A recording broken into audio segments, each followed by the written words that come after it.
Evolution's been discredited years ago. There's no evidence for it except things that have been proven wrong. I don't say you are a liar. I hope I didn't say that tonight. But if you're teaching those particular things that have been proven wrong, then you would be. I don't know what you teach and what you don't. Evolution's a dying theory. It's on artificial life support, kept only alive from the religious zealots. He looks fine. Yep, he looks fine. Evolution is a dying religion, just like many false teachings have died hard, horrible deaths over the years. Evolution is no different. The only reason people haven't given up on this silly idea is because the only alternative is creation. All right. That Doctor, chaps their hide. I'd like you to join me in thanking our panel this evening.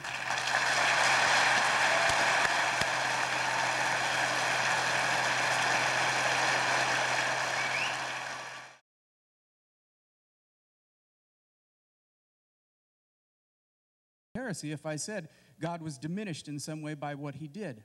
What I want to say, in fact, is why is it that we have to be so bound up in the clock, day and night, hours, as if God should have been subscribing to that particular time period, as if it makes it more instantaneous, more magical, and more mystical.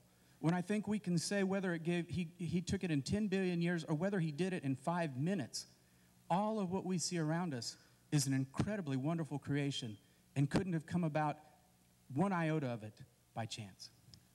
Michael?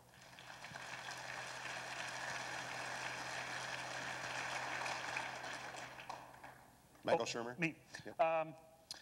Yeah, well, on the question of evolution, how does it work? Well, there's this misconception of the survival of the fittest. It's not fit as in physically fit or big or strong or fat. It's whatever it takes to get the genes into the next generation. Whoever leaves behind the most offspring that make it to the next generation and so on wins. There are examples of this. A species, Dr. Hovind said, we don't know what a species is, and we can define a species. A species is a group of actually or potentially interbreeding natural populations reproductively isolated from other such populations. Whatever it takes to reproductively isolate two populations, a mountain range, a hotel chain, an aqueduct, an ocean, a river, whatever, they get separated. Through mutation, they change a little bit. Through natural selection, they change, variation, sex, and so on. Then if they get back, the river dries up and the populations overlap again. If they've changed too much, they can't interbreed anymore. They are now, by definition, separate species. That is the origin of species right there. We have observed it lots of times in our own lifetime. In the late 1800s, Australian wallabies were introduced into Hawaii. Now the Hawaiian wallabies can no longer interbreed, because they've tried, with Australian wallabies, because they've changed too much. New species. That's an example of evolution at work right there. Dr. Hovind? There's still wallabies. That doesn't prove they came from a rock. All right. I don't know. We're going to leave a lot of questions hanging here, which these things always do, okay? As far as marsupials to Australia, that's not a problem. The marsupials are less aggressive than most other mammals, and they would always be at the leading edge of the migration fringe. They're always pushed out of their territory by the more aggressive animals. And as the water's rising after the flood was over, the ice caps are melting. We covered all that in video number 6, by the way. They ended up trapped in Australia. That's not a problem at all. It beats the idea that marsupials came from a rock 4.6 billion years ago. As far as the biology, I think I do understand biology, and I resent you saying that I don't understand that. I think most people here do clearly understand the mechanisms proposed for evolution, and they simply have rejected it because it's devoid of scientific evidence. That statement smacked of a little bit of, hey, I'm smart because I believe it, and you folks are all dumb because you don't believe in it, and I would resent that very much, okay? Secondly, as far as a day as being 1,000 years, I think there are two references, Psalms 90, verse 4, and 2 Peter 3, where it talks about a day as 1,000 years and 1,000 years as a day. Neither of those verses are talking about the creation, number one, and both of them say 1,000, not million or billion. So how on earth you get 17 billion out of those verses, I don't know, okay? And as far as limiting God, I'm not the one who limits God. The idea, I think you're stuck on this idea that the universe is 17 billion years old, and we have to make the Bible say that somehow. You're the one limiting God. It's the silly evolution theory that's the current vogue, and if everybody would just come to my seminar, we would get them all straightened out on that. Now, as we... Is my time up? Is my time up? Yes. No, one more. Yeah, drdino.com. The Bible says God gave them up. Psalms 81, he gave them up to their own lust. He gave them up. He gave them up. Romans 1. I think God gives up on people when they choose not to believe in God. Some people just simply don't like God. The Bible says God will send them strong delusion that they should believe a lie. And if you believe you came from a rock, you're believing a lie, okay? Evolution's been discredited years ago. There's no evidence for it except things that have been proven wrong. I don't say you are a liar. I hope I didn't say that tonight. But if you're teaching those particular things that have been proven wrong, then you would be. I don't know what you teach and what you don't. Evolution's a dying theory. It's on artificial life support, kept only alive from the religious zealots. He looks fine. Yep, he looks fine. Evolution is a dying religion, just like many false teachings have died hard, horrible deaths over the years. Evolution is no different. The only reason people haven't given up on this silly idea is because the only alternative is creation. All right, that Doctor, chaps their hide. I'd like you to join me in thanking our panel this evening.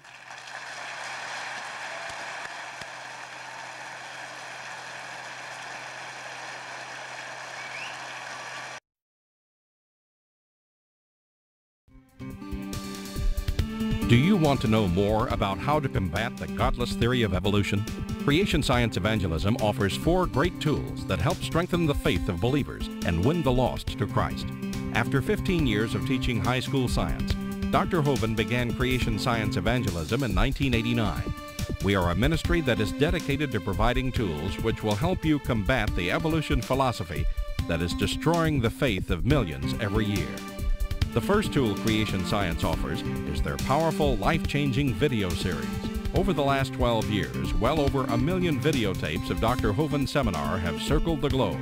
They are reaping a harvest of souls for the kingdom of Christ, as well as helping restore the faith of many thousands confused by the evolution propaganda to which they've been subjected.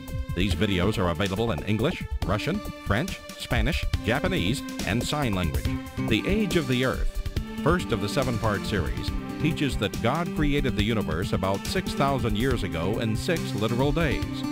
Could this be true? Can it be scientifically proven that the Earth is not billions of years old? This tape gives solid scientific evidence that the Earth is young and that the Bible is scientifically accurate. How did the environment of the original creation differ from ours today? And how would this allow men to live over 900 years? Can Christians have a good explanation for the existence of dinosaurs? Could some dinosaurs still be alive today? These and many more questions are covered in the 2nd and 3rd part of the series. Evolution has permeated public school textbooks with false and fraudulent information. This video exposes nearly 30 lies commonly found in textbooks. Every public school student, teacher, and school board member needs to watch Part 4 of this series. Find out if you have been lied to in your textbooks. Discover the terrible difference evolutionary beliefs have made in the past as well as in recent history in our video number 5. Dictators throughout time have used their evolution-based philosophies to rationalize their brutal actions. Learn how evolution propaganda is being used today to prepare people for the New World Order. This is just a taste of all the information the 17-hour seminar series has to offer. Also available are college courses that expand on the seminars in great detail. For those who can handle a more confrontational atmosphere, our debate series is just for you. I said, now, Mr. Patterson, if you think the tailbone is vestigial, I, Kent Hovind, will pay to have yours removed. Dr. Hovind has debated a wide range of atheists and evolutionists all over the country, and you're sure to find these 12 debates very exciting. These would be perfect to present to that scientifically minded person who likes to argue their point. Our topical series includes exciting topics like why evolution is stupid, public school presentation, children's video about dinosaurs, the Bible and health,